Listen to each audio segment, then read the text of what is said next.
में जब दिया लगाओ और मंदिर में जब दीप प्रज्वलित करो, उस समय पर जब मंदिर में दीप लगाएं और मंदिर में जब दिया प्रज्वलित करें, अगर गोल बाती है तो वो तो दिए के बीच में ही होगी, फूल बाती है तो वो दिए के बीच में होगी। और मान लो अगर लंबी बाती लेकर गए हो, लंबी बाती को लेकर पहुँचे हो, तो अगर दीप लगा रहे हो, कामना रख कर लगा रहे हो कि मेरी ये कामना है, तो वो दीप का बाती का मुख अपनी ओर रखना, पर कोई कामना नहीं।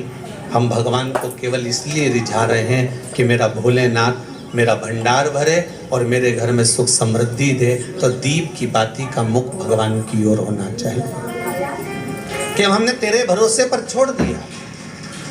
अब हम किसी से नहीं पूछेंगे कि हमें क्या करना है, ये दीप की जो बाती का मुख है वो आपकी ओर है। अर्थात मेरा जो जीवन है, मेरा जो संपूर्ण परिवार है, मेरा जो कुटुंब है, मेरा जो कबीला है, मैं जिस घर में निवास करती हूँ, मैं जिस घर में रहता हूँ, उस घर का संपूर्ण कारभार सब तुम्हारे भरोसे पर है। तो बाती का मुख कहाँ हो गया? भगवान की ओर हो गया। बाती का मुख फिर भगवान की ओर। और ज़्यादातर लोग दिया जो लगाते हैं ना, वो अपनी ओर बाती करके ही लगाते हैं। मतलब इनकी कामना चलती ही रहती है 24 घंटे। कुछ कुछ कामनाएं इनकी जागरूक रहती है, इनकी कामनाएं निरंतर रहती है। पर उस बाती में जब आप अपना संपूर्ण परिवार, संपूर्ण अपने परिवार का दुकान हो, धंधा हो, व्यापार हो, व्यवसाय हो, चाहे आप जितना भी कार्य कर रहे हो, फैक्ट्रियां चला रहे हो, वो सब अपने भगवान के भरोसे पर दे दिया, भगवान की ओर दे दिया। तो इसका मतलब ये नहीं है कि बाती का मुख भगवान की ओर हो तो तुम भगवान के बिल्कुल करीब में ही बाती का मुख कर कर लगा दो और भगवान को मालूम पड़े चोट लग जाए, ऐसा भी नहीं। जब भी दिया लगता है, आप बहुत ध्यान देना महाराज, अगर भगवान जिस स्थान पर बैठे हुए हैं, अगर दिया हमको रखना है, भगवान जहाँ विराजमान है, दीप जब भी रखा जाता है भगवान के सामने, तो अपन जहाँ विराजमान है उससे भगवान और अपने बीच में कम से कम 2 बीता की दूरी तो होना ही चाहिए, जिससे भगवान को भी चोट ना लगे, भगवान को भी घात ना लगे। तुलसी महारानी को जो दिया लगाया जाता है वो तुलसा महारानी से दूर लगाना चाहिए। तुलसी के क्यारे में दीप लगाने का प्रमाण नहीं है कि तुम तुलसी के क्यारे के अंदर दिया लगाओ। पहले तो ऐसा नियम था कि तुलसी का जो क्यारा बनता था उसमें एक नीचे अलग से दिया रखने की जगह बनती थी, तो उसमें दिया रख दिया जाता था। आज के ज़माने में इतनी जगह ही नहीं कि वह में रखो, तो लोग वो कुंडा में धर के आ जाए। अब वो कुंडी में रख के आए, मालूम पड़े तुलसी महारानी का पत्ता मुरझा जाता है, तुलसा महारानी भी ऐसी मूर्छित हो जाती है, तुलसा महारानी भी चारों तरफ से वो दिए की लो से जल जाती है। ऐसा दीप लगाने का कोई फायदा नहीं, ऐसे दीप की कोई महत्वता नहीं है।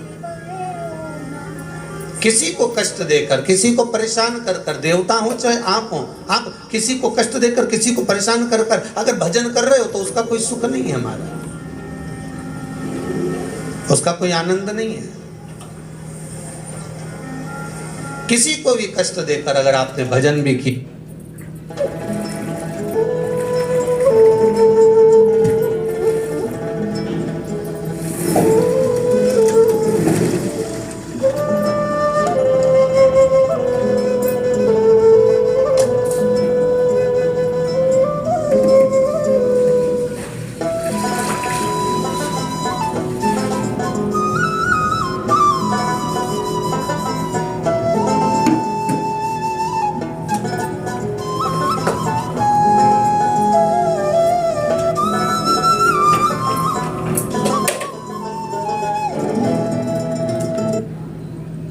यज्ञ भी करा, दान भी करा, पुण्य भी करा, सत्कर्म भी करा, भजन भी करा, उसका कोई तत्व नहीं। शाम को 4 बजे से लेकर 7 बजे के बीच में शंकर और पार्वती के भ्रमण का समय रहता है। मेरे देवाधिदेव महादेव और माता पार्वती के भ्रमण का समय, भगवान शंकर पार्वती घूमने को निकले।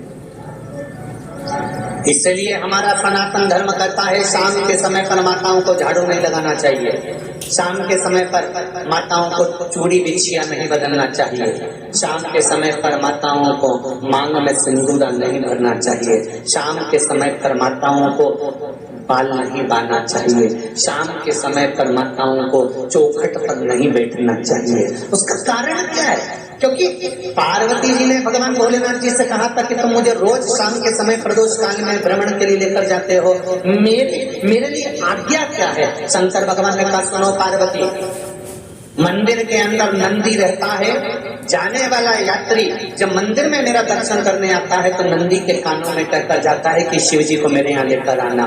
मैं नंदी के अनुसार उनके घर जाता हूँ। मेरा काम है उनका कल्याण करना और तेरा काम है उनके घर की नारी को अखंड सौभाग्यवती का वर प्रदान करना, ये तेरा काम है।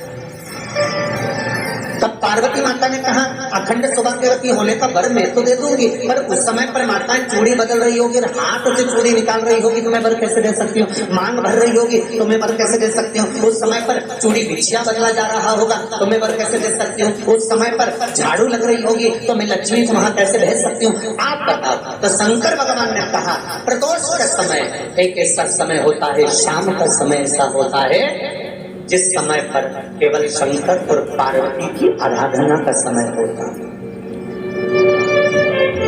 हम तो कई लोगों से कहते हैं, अगर आपके यहाँ संपदा नहीं आ रही है, बहुत मेहनत कर रहे हो, फल नहीं मिल रहा, कहीं नौकरी, कहीं सर्विस या कहीं व्यापार या व्यवसाय में कहीं तकलीफ आ रही है, हम सबसे कहते हैं शाम का समय पकड़ लो, शंकर जी के मंदिर में दिया लगाना प्रारंभ करो।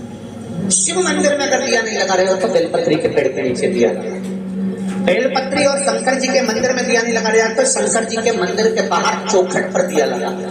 इतना भी नहीं कर सकते तो अपने घर के बाहर अपने द्वार पर दिया लगा दो और शंकर जी के नाम का श्री शिवाय नमस्तुभ्यम बोलकर शंकर भगवान को याद कर कर अपनी कामना कर कर बाबा का स्मरण कर कर पंचाक्षर मंत्र नमः शिवाय, षडाक्षर मंत्र ओम नमः शिवाय, द्वादशाक्षर मंत्र ओम नमो भगवते वासुदेवाय, जो मंत्र तुमको याद है उसका स्मरण कर कर लक्ष्मी हो चाहे नारायण हो चाहे राम हो चाहे कृष्ण हो, स्मरण कर कर शाम के समय बाहर दिया लगा दो, दरवाजे के पास लगा दो। उस समय का जरूर आएगा तो उसका वेलकम जरूर होगा और वो कुछ देकर जरूर जाएगा। नियम तो बनाओ, उसकी चौखट पर जाकर करना है।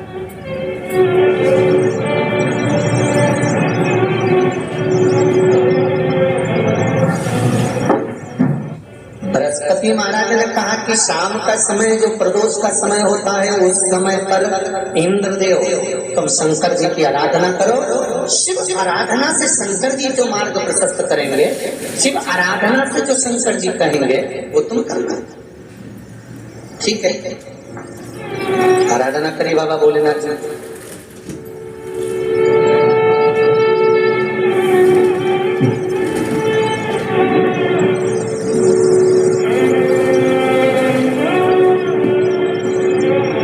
नहीं था इंद्रदेव। बृहस्पति महाराज ने प्रदोष की महत्वता समझाई तो प्रदोष का समय जानकर शंकर जी पर 7 बेलपत्र प्रदोष के दिन इंद्र ने समर्पित कर दी बिना सोचे। कितनी बेलपत्र? 7। प्रदोष का व्रत करो चाहे ना करो, मंदिर में चढ़ी हुई बेलपत्र को उठा लो,